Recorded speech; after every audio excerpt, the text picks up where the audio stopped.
చార్మినార్ దగ్గర కేంద్ర మంత్రి బండి సంజయ్ మాట్లాడుతున్నారు. ఇప్పుడు లైవ్ చూద్దాం. హాస్పిటల్ ట్రీట్మెంట్ వాళ్ళకి ఒక్క నిమిషం హాస్పిటల్ ట్రీట్మెంట్ వాళ్ళకి నెలకు వాళ్ళకి 1000 రూపాయలు కట్ చేస్తారు. వాళ్ళకి ఆ 15,000 రూపాయలు సంవత్సరానికి వేరే ఇన్సూరెన్స్ కడితే అన్ని కార్పొరేట్ హాస్పిటల్ వాళ్ళకి వైద్యం ఉంటుంది, అన్ని రోగాలకు వైద్యం ఉంటుంది.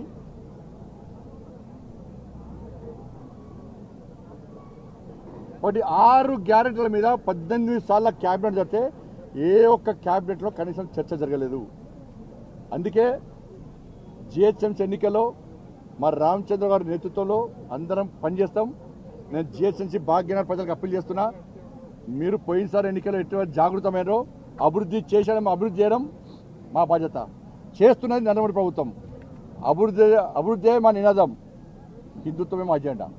100% ఈ భాగ్యనగర్లో సమాజాన్ని జాగృతం చేస్తాం.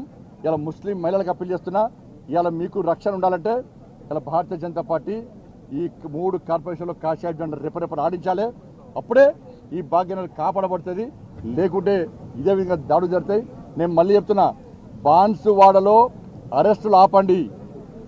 బాన్సువాడలో అరెస్టులు ఆపకుంటే ఆ ఆజ్యం తెలంగాణ మొత్తం వ్యాపించే ప్రమాదం ఉంది.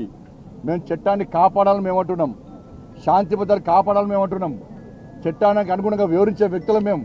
కానీ పోలీసు అధికారులు అక్కడ ఎంఏ పార్టీ నాయకులకు అడుగులు వచ్చి అమాయక కార్యకర్తలు అరెస్ట్ చేస్తున్నారు. అరెస్టులు వెంటనే ఆపండి, అరెస్టులు ఆపకుండా మాత్రం దాని పర్యవసానాలు ఏ విధంగా ఉంటాయో మీకు తెలుసు. భారతీయ జనతా పార్టీ కార్యకర్తలు తెలంగాణ రాష్ట్రంలో తలుచుకుంటే ఏ విధంగా ఉంటుందో నేను కార్యకర్తలకు అప్పగిస్తున్న. భారతీయ జనతా పార్టీ కార్యకర్తలారా, మీకు 2 చేతులు జోడించి మొక్కుతున్నాను. నేను సోషల్ మీడియాలో వాడు వీడు పెట్టేది మీరు పట్టించుకోకండి. వాళ్ళ మళ్ళీ యుద్ధం ప్రారంభించే రోజు వచ్చినాయి. వాళ్ళ సనాతన ధర్మం అప్రతిష్టపాలవుతున్నది. ధర్మాన్ని హేళన చేస్తున్నారు. సమాజాన్ని, హిందూ సమాజాన్ని చీల్చే ప్రయత్నం చేస్తున్నారు. హిందూ దేవాలయం దాడులు జరుగుతున్నాయి. బిస్తర్ దుల్పండి, కాషాయ జెండా కమలపు జెండా పట్టుకొని బయట రండి. ఇవాళ జిహెచ్ఎంసీ ఎన్నికల్లో కాంగ్రెస్ పార్టీకి గుణపాఠం చెప్పాలి. బీఆర్ఎస్ పార్టీ ఆల్రెడీ అడ్రస్ లేకుండా పోయింది. ఇవాళ మన దమ్మేందో చూపట్టాల్సిన బాధ్యత ప్రతి భారతీయ జనతా పార్టీ కార్యకర్త మీద ఉందని చెప్పి అందరికీ అప్పీల్ చేస్తూ, ఇలా కరీంనగర్లో మా గెలుపుకు సహకరించిన రాష్ట్ర అధ్యక్షుడు రామచంద్ర గారికి, రాష్ట్ర పార్టీకి అందరూ కూడా హృదయపూర్వక ధన్యవాదాలు తెలియజేస్తూ, బీఫామ్ ఇచ్చి మా అభ్యర్థులు పోటీ చేసే అవకాశం ఉన్నటువంటి నరేంద్ర మోడీ గారికి, నితిన్ నబీన్ గారికి, అమిత్ షా గారికి హృదయపూర్వక ధన్యవాదాలు తెలియజేస్తున్నాం. అందరికీ చేస్తున్నాం.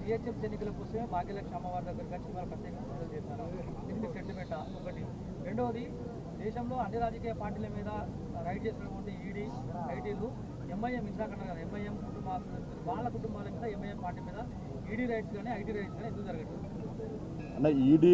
ఈడీ అనేది భారతీయ జనతా పార్టీ మాకు అనుబంధ సంస్థ కాదు. అది ఎవ్వరికి ఏ ఫిర్యాదులున్నా చేయాలి. రాష్ట్ర ప్రభుత్వం ఏం చేయాలి? వాళ్ళ ఆస్తుల మీద విచారణ జరిపి వాళ్ళ మీద ఆస్తుపాస్తులు జప్తు చేయాలి. ఇవాళ మేము కూడా ఆధారాలు సేకరిస్తున్నాం. పక్కా మేము ఏ విధంగా న్యాయపరిగిస్తాం. ఈడీ మీద, ఐటీ మీద, ఆఫీసర్ల మీద, సిబిఐల మీద ఒత్తిడి తెచ్చే ప్రభుత్వం భారతీయ జనతా పార్టీ ప్రభుత్వం కాదు. అట్లా వేయాలనుకుంటే ఈ దేశంలో ఎవ్వరు ఉండరు. గతంలో కాంగ్రెస్ పార్టీ చేసినట్టు మేము చేయం. మేము న్యాయబద్ధంగా ఏ ఫిర్యాదున్నా వాళ్ళకి ఇస్తే తప్పకుండా చర్యలు తీసుకుంటారు. భాగ్యలక్ష్మి టెంపుల్ అనేది మీ అందరూ తెలుసు. ప్రజా సంగ్రామ యాత్రని ఇక్కడ సాధిస్తాం. అప్పుడు ఎన్నికలు లేవు. దాని తర్వాత బోనాలు అప్పుడు వచ్చినాం, ఎన్నికలు లేవు. వినాయక చవితి నిమజ్జనం వచ్చినాం, ఎన్నికలు లేవు. చాలా సందర్భాల్లో నేను వచ్చి దర్శించుకున్న, ఎన్నికలు లేవు. ఇప్పుడు మేము గెలిచినాం. ఎన్నికల ముందు రాలే, ఎన్నికల తర్వాత వచ్చినాం, గెలిచినాం. మన తల్లి దర్శనం చేసుకున్నాం. గోల్డెన్ టెంపుల్ చేయాలని చెప్పి సంకల్పం తీసుకున్నాం.